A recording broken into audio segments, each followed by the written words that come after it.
My divorce and the events surrounding it happened around 16 years ago now, but the movie still plays in my mind periodically. As with most naive men, Alex, thought everything was great with a relationship I had with my wife, Emily, and our two beautiful children. We were in our 8th year of marriage at the time, and our kids, Tom and Lily, were 5 and 4. Emily was approaching her 7th month of pregnancy, carrying our daughter. I loved our kids and was over the moon with excitement about having another little one to chase around the house. Earlier that year, Emily had abruptly quit her job as a marketing director to fully dedicate herself to being a wife and mother. Up to that point, she balanced work and home perfectly, so the change was surprising. More on that later. I am a trained biologist and work in a lab for a life sciences company. I earn good money and love my job. To me, our marriage and family were perfect. One day after work, I was sorting through several days' worth of mail. There was a letter from a legal firm addressed to Emily. Thinking it was junk mail, I almost discarded it but decided to open it. Inside was a letter from an attorney representing the wife of a former coworker. She had filed for divorce and named Emily in the case, planning to bring an alienation of affection lawsuit against her. I had never heard that term before, so I had to look it up. Reading the letter shattered my world. Now Emily quitting her job made sense. She was out shopping with the kids, and when they came home, I acted normal. We had dinner and a regular evening. We always put the kids to bed by 10:30 p.m. After they went to sleep, Emily and I usually stayed up until 11:30. That night, I took her hand and said we needed to talk. We went into our office, and I showed her the letter. She read it and immediately started crying, hugging me tightly, saying how sorry she was. She was loud, and I didn't want the kids to wake up, so I asked her to keep it down. She couldn't stop crying or let go of me. I let her cry for what felt like an hour, but was closer to 15 minutes.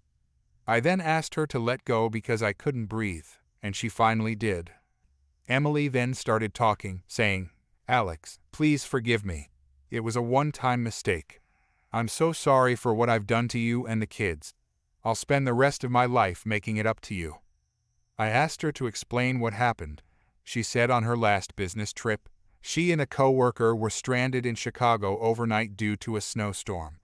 The hotel was nearly empty, and they went to a bar for dinner and drinks. Back at the hotel, she invited him to her room to give him a copy of their presentation. When she handed it to him, he kissed her. Instead of resisting, she kissed him back, and they ended up in bed together. She said after it happened, they both regretted it and promised to keep it a secret. She was so mentally destroyed that she resigned from her job to be the best wife and mother she could be.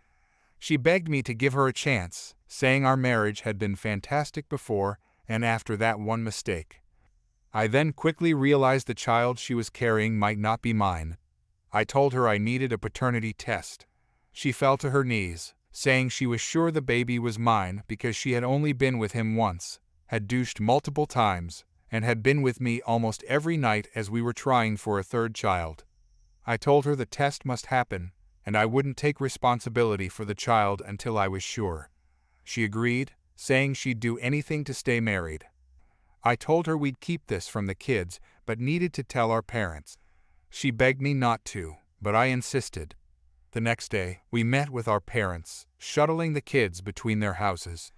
Emily couldn't speak through her tears, saying she was sorry and would do everything to save our marriage.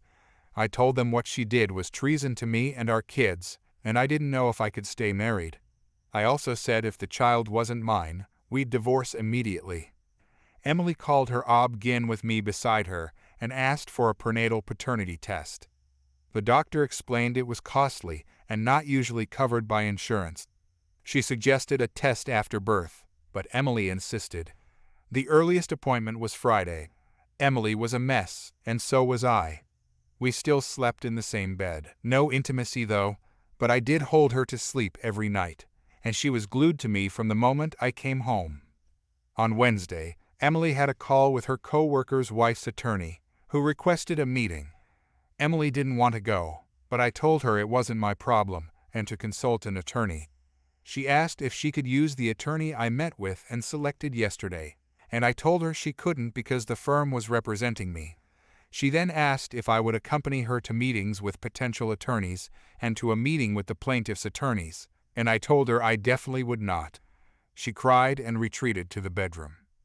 The following Thursday, we got the results of the prenatal paternity test back. A notice was sent electronically to my inbox with a link to their site where I had already set up an account in preparation. My wife and I nervously sat down in front of the computer as I'd opened it. We were both nervous wrecks, and she was crying, and tears also spilled down my cheeks. We opened the link, and it took a minute or so to read down to where the results were, and the child she was carrying was not mine. My wife turned and threw herself on the bed, crying, and I ran down the steps, grabbed my keys and phone, and just took off in my car. Our kids were at her parents' as we were expecting the results of the test and didn't want them to witness our potential responses. About 15 minutes later, my wife called crying and asked where I was, and I told her I just needed to be alone and would return in a few hours. She asked if I could come back now as she was really losing it and having a breakdown, and I told her no, just relax, and we'll talk when I get back. I then called both of our parents and let them know the terrible news. I broke down on both calls, telling them about this. They were very sad and asked next what I was going to do. I told them that, like I explained before, I'm going to ask Emily to move back home to her parents temporarily as I don't want our children impacted by this drama. I will then take steps to expedite the divorce process and will also have my attorney file a legal challenge to the assumed paternity based on the paternity marriage laws in my state. My attorney had previously suggested this as a possible action so that I do not get defaulted on the birth certificate. I told them with this terrible news, the cheating, and the lying, there was no way I could ever remain in a relationship with her. I then told them not to call Emily or discuss this with her if she happens to call them until I had a chance to talk to her that evening. They agreed. My next call was to my attorney, where I gave the green light to move forward with the divorce and the challenge of paternity. I went home, and it was now 9:30 p.m., a full 6 hours after we learned of the results. My wife greeted me at the door and hugged me, crying. I waddled with her still clutching me over to the sofa where we sat down. I explained that she would be temporarily moving in with her parents until after the birth of her child, and that I would be filing for divorce and selling the family home. She just cried and said, "No, please." I told her this was necessary as I didn't want our kids to be witnesses to the drama that would exist between us if we were living together. She promised there would be no drama, but I insisted. She then said something which haunts me to this day. She said, "I will have a termination procedure as I don't want this child if it means losing you." I took her hands and told her to look at me and listen to what I was about to say. I told her the baby she was carrying was an innocent angel who didn't ask to be part of the mess her birth parents created. I said the baby deserves to be born and to have a chance to live a beautiful life. My wife then quickly backtracked and said she could never terminate it, but would put the child up for adoption if that meant she could keep me. I told her she really needs to discuss this with the baby's father, but told her that while I think adoption is beautiful in the right situation, this is something she would end up regretting for the rest of her life, and this would not save our marriage. My wife said she was never going to speak with the baby's father again, and that the only man whose opinion she cares about is mine. She said she would have the baby, raise it, and not ask that I support or interact with the child unless I wanted to. While I was very sad and depressed about the whole thing, I was relieved that the innocent child's future was somewhat secured. We spent the rest of the night lying in bed holding each other with my wife crying. In the morning, I told her it was time, and we both showered, got dressed, got breakfast, and she packed her suitcase while crying. She asked me if there was any way I would consider letting her stay at the house, and I just said no, she must do this for our kids.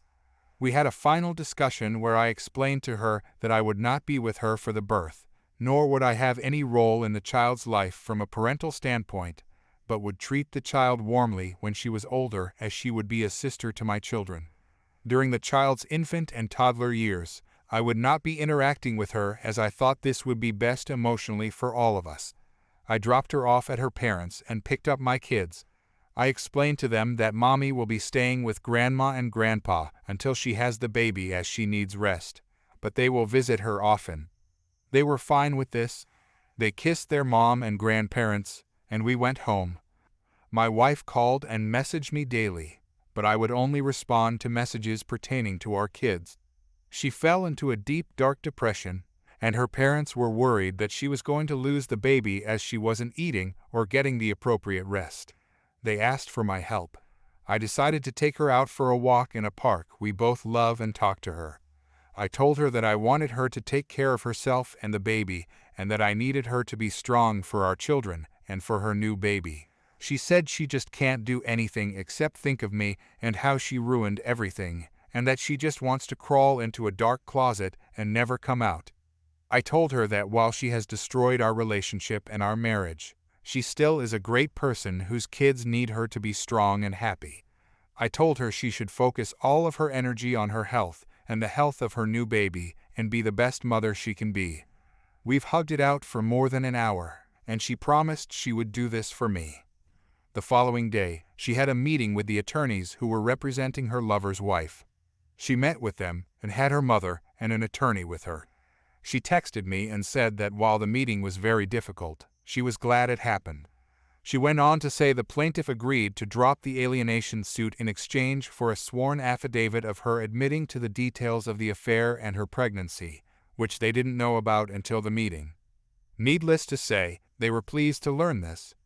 My wife gave birth to a healthy baby girl named Hannah. Flash forward 5 months, and our divorce was finalized.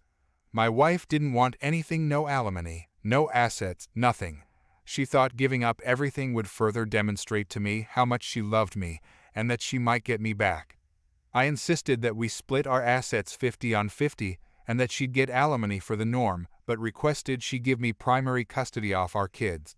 She agreed with the stipulation that I would not move more than 35 miles from our current city. I was fine with this, as I have no plans to live anywhere else. The adjustment for our kids was quite easy. However, they didn't understand why I wasn't Hannah's father and why I never see or hold her. They both said I would just love her as she is so little and cute. I have to be honest. Hearing this broke my heart. I had to explain to them that Hannah has another daddy who lives far away. By the way, my wife's lover's divorce was finalized a month after ours. He has since moved to Dallas for a job, and his wife and 9-year-old daughter moved back to Seattle, where she is from. She took him to the cleaners financially also. He never once reached out to my ex-wife to inquire about his child, though he is fully aware she exists. Fast forward about 3.5 years, and the sting of my divorce and betrayal was mostly behind me. My kids were doing great and had adjusted well. My ex-wife, on the other hand, has struggled terribly. Initially, she was not bonding with Hannah, and her parents had to step in and help raise the child during the first year of her life. During this time, she also started withdrawing from our kids and fell back into the dark depths of her mind as a result of the destruction of our marriage. Going to therapy 3 times a week for 2 years and taking several medications helped her rebound, and after 2 years, she was back to near normal and was back to being a great mom to her 3 kids. Throughout this time, she and I only communicated through email about our kids, but she would send me emails 2 to 3 times per week, saying how much she loved me, how sorry she was, and that she would do anything to have me back. She has offered me a friends with benefits relationship many times, offering me anything I wanted to get back into an intimate relationship with her. I never responded to any of the messages and never discussed the contents in one of the few brief face-to-face conversations we had during this period. I did, however, let her know that I did receive all of her messages and have read every one of them. Her mom told me that, in her mind, she still feels that she is married to me, and these messages are a way for her to keep that connection, which has helped her get through her depression. One day in early summer, I planned to pick up my kids on Wednesday and take them to the zoo for a special event they were having. This was on a day when they were with their mom, but we were both flexible with custody time. I went to the house to pick them up, and they ran outside and got into the car and buckled up. I was pulling out of the driveway when my daughter yelled, "Dad, there's Hannah!" I looked up and saw this cute little girl with blonde curly hair standing at the edge of the driveway, waving to us with one hand and drying her tears with another. My son then said, "She's crying, Dad, because she wants to go with us." I stopped the car and told my kids to wait here and that I would go talk to Hannah. I knelt down and asked her name, and she said it was Hannah. I told her my name was Alex and asked why she was crying. She looked at me, sucking her thumb, and said she wants to go with me to the zoo. I said, "You do?" And she said, "Yes." I then asked if I could pick her up to talk to her, and she said yes. I then asked if she could show me her pretty smile, and she smiled a big smile with those perfect baby teeth, which melted my heart. I said, "Let's go ask Mommy if you can go with us." Now keep in mind, up to this point, I had never seen Hannah other than a couple of pictures of her being held by my kids just after she was born. As previously mentioned, I only had a few brief face-to-face conversations with my wife since our divorce. I knocked hard on the door and heard footsteps scurrying. My ex-wife answered and said, "Oh my God, Hannah, Alex," and she broke down crying. I said, "Emily, Hannah wants to go to the zoo with us, and I'd like to take her." She asked, "Are you sure?" And I said yes. I then asked Hannah if she would promise to be a good girl, and she nodded yes. Emily wanted to change her clothes, but I told her she looked great and to just get her some good walking shoes and a jacket. We then walked out to the car, and Emily installed her car seat in the back and sat Hannah in it, all the while crying happy tears. Emily then waved us off, crying as we backed out of the driveway. My son then said, "Dad, this made Mom very happy." My kids were so excited to have Hannah with us. My daughter said, "Hannah is a good girl, Dad. She won't be any trouble. I'll watch her." My son followed up by saying, "Dad, you're really going to like her. She's nice." I looked back at Hannah in my rearview mirror and said, "I like her already," and she gave me another big smile. We had a great day at the zoo. The plan was to stay for 2 hours, but we ended up staying for nearly 5 hours and ate a pizza dinner there. Hannah was afraid of the animals, so I carried her the entire time, which I didn't mind. At the end of the day, she was so exhausted she fell asleep in my arms for the final half hour of our visit, then slept all the way home in her car seat. I fell in love with Hannah that day, something I never imagined doing. I suddenly didn't see her as an affair baby, but as a sibling to my kids and a little girl who needed a father and, frankly, saw me as a dad who wanted another daughter. The next day, I sent an email to my ex-wife stating I'd like for Hannah to be able to spend time with our kids while they were with me and wanted to see if she would be open to entering into a legal agreement that would enable this without any obligation to me from a paternity standpoint. Emily was thrilled and said we didn't need a legal agreement and that I could take Hannah whenever I wanted. Even though she said this, I still had my attorney draw up an agreement, and Emily quickly signed it. Now Tom, Lily, and Hannah were spending Friday through Monday with me and Tuesday through Thursday with Emily. Hannah grew very attached to me, and I quickly grew very attached to her. She would always make a point to sit by me when we would watch TV or eat at the table. Tom started calling her my shadow as she was always following me and would often choose to stay back with me while her sister and brother went out to play. Then, about a year later, on a Tuesday afternoon, something occurred that was so emotional for me, I knew I had to adopt her. She was now in preschool and had painted a picture for me to hang on my wall. She was so excited about giving it to me that she had her grandpa call me from his phone to talk to me. She told me about the picture, and I told her I couldn't wait to see it on Friday when I pick her up. About a half hour later, I heard a light knock on my front screen door while I was working in my home office. I got up and walked out to the door, and there was Hannah at my door holding up the picture. I went to the door and let her in and looked around and asked who brought you here. "Hannah?" she said. "I ran over here to give you this picture. I know how to cross the street now. Grandma and Grandpa showed me." She knew the route to my house and just decided to run or walk the nearly 3/4 of a mile, crossing a busy 6-lane boulevard just to give me the picture. I immediately teared up and gave her a big hug. I then called my ex-father-in-law and told him not to panic, but Hannah was at my house. He was horrified hearing this as she was in her room playing, while he and my ex-mother-in-law were just out back planting a shrub and doing some mulching. My ex-wife was out grocery shopping at the time, so Hannah apparently just snuck away just to bring me that picture. I told my ex-father-in-law I would keep her here with me for a while and bring her back later.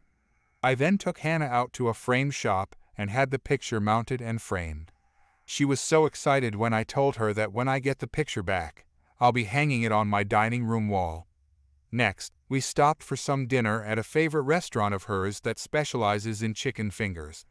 During the dinner, I gently explained to her to not run away again, and to always let Mommy and her grandparents know where she is at all times when they are watching her, and to let me know if she wants to come and visit me. She said, "Okay, I will." I said, "Do you promise?" And she said, "Yes." That evening, when I brought her back, I came into the house and told Emily I wanted to speak with her about an idea I had. I then asked Emily to come with me and took a car ride with her to our favorite park bench, and there I told her I would like to explore adopting Hannah. She was, of course, overjoyed hearing this and hugged me, showing me her approval. We hugged it out again for a good hour on the bench, and she said, "You don't know how I've hoped and prayed you would be her father." The next day, I met with my attorney, who started the process. We didn't need to engage the biological father, as, in our state, a child is considered to be abandoned if a parent has not been part of the child's life for a period of time. I believe it's 12 months. 1 year later, at the age of 6 years, Hannah officially became my daughter. The adoption happened 10 years ago, and it was one of the best decisions of my life. I now have 3 great kids, and I love them all equally, something I didn't think was possible. I am also remarried now and madly in love with a wonderful woman. We have our first child on the way, due in 4 months. Yes, number 4. My dream was always to have 5 kids, so I'm well on my way, but I'm 52 now, so I've got to hurry.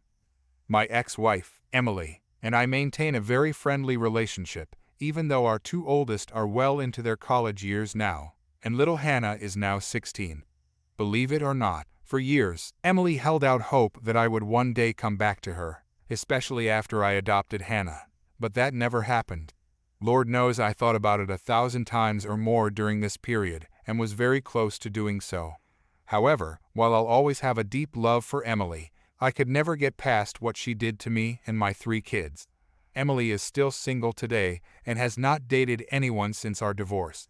She works a little job in a museum and lives humbly.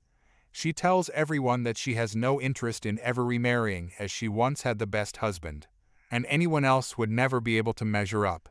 She's fully dedicated her life to her 3 kids. While it's nice hearing this compliment, I do wish she would find someone to make her happy, as she's a good woman in spite of the terrible things she did nearly 17 years ago. Believe it or not, I hadn't dated anyone until I met my new wife 6 years ago. To be honest, I, too, thought I'd be able to reconcile with Emily at some point.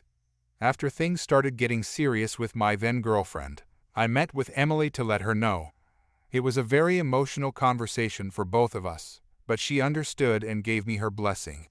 To this day, I often find myself thinking about Emily and how one terrible decision she made upended her life, the lives of me and my kids, and the lives of her lover's wife and child. The whole thing still gets to me, but then I think, hey, you can't change the past, and things have worked out pretty well for all of us, all things considered. Life goes on. That's my story. Thanks for watching. If you enjoyed the story, like and subscribe. Email your story to us and become part of our community. For more stories, check out the next video on my channel. Take care.